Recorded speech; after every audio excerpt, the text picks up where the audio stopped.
প্রিয় শিক্ষার্থীবৃন্দ, আসসালামু আলাইকুম।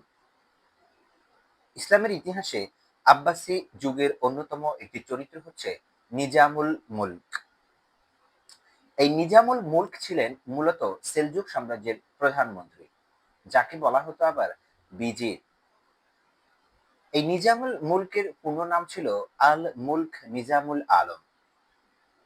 এই নিজামুল মুলক মূলত প্রশাসন, অর্থনীতি, আইন, শিক্ষা ব্যবস্থার উন্নয়নে সক্রিয় ছিলেন।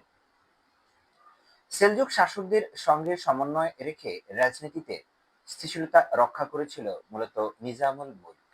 সেজন্য সেই সময়কালে আব্বাসীয় খিলাফতের স্থিতিশীলতা রক্ষা পেয়েছিল।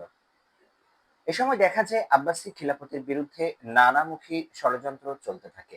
তবে এই এই নিজামুল মুলকের গুরুত্বপূর্ণ দূরদর্শী সিদ্ধান্ত এবং অত্যন্ত বিচক্ষণ রাজনৈতিক সিদ্ধান্তগুলো আব্বাসী খিলাফতকে নানামুখী ষড়যন্ত্র এবং নানামুখী চাপ থেকে রক্ষা করতে সক্ষম হয়েছিল।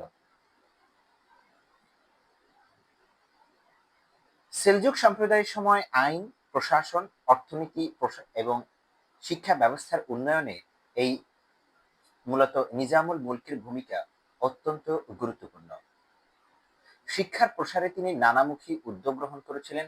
অর্থনীতি সম্প্রসারণের জন্য তিনি কৃষি ব্যবস্থা সহ নানামুখী মন্তব্য এবং পরামর্শ প্রদান করে তিনি এই কৃষি ব্যবস্থারও সম্প্রসারণ করেছিলেন।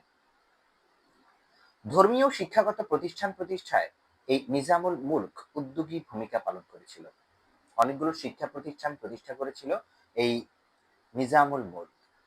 ধর্মীয় প্রতিষ্ঠান প্রসারের ক্ষেত্রে নিজামুল মুলকের ভূমিকা অত্যন্ত স্মরণীয় একটি চরিত্র বা ভূমিকা।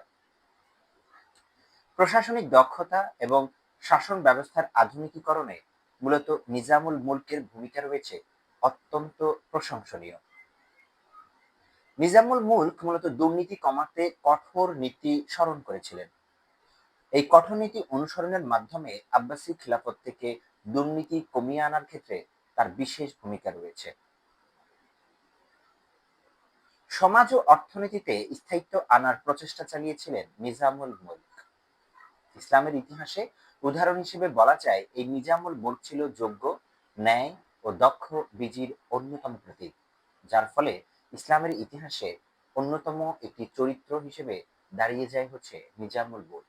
তার নীতি, প্রশাসনিক প্রক্রিয়া পরবর্তী বিজিরদের বা নিজামুল মুলক দেখা যাচ্ছে অন্যতম মাপকাঠি হিসেবে নিজেকে আবির্ভূত করতে সক্ষম হয়েছিল। শিক্ষা ও সাহিত্য চর্চার প্রসারে গুরুত্বপূর্ণ ভূমিকা পালন করেছিল নিজামুল মুলক। শিক্ষা সাহিত্য প্রচারের ক্ষেত্রে নিজামুল মুলক নানামুখী উদ্যোগ গ্রহণ করেন এবং পৃষ্ঠপোষকতা প্রদানের মাধ্যমে সাহিত্য চর্চার কেন্দ্রকে আরো প্রসারিত করেছিলেন। ইসলামী শাসন ব্যবস্থার আদর্শ পুনঃপ্রতিষ্ঠা করার অন্যতম কারিগর ছিল এই নিজামুল মুলক।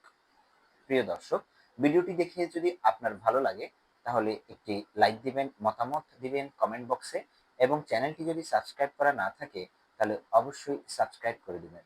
ধন্যবাদ জানাচ্ছি সবাইকে। আসসালামু আলাইকুম।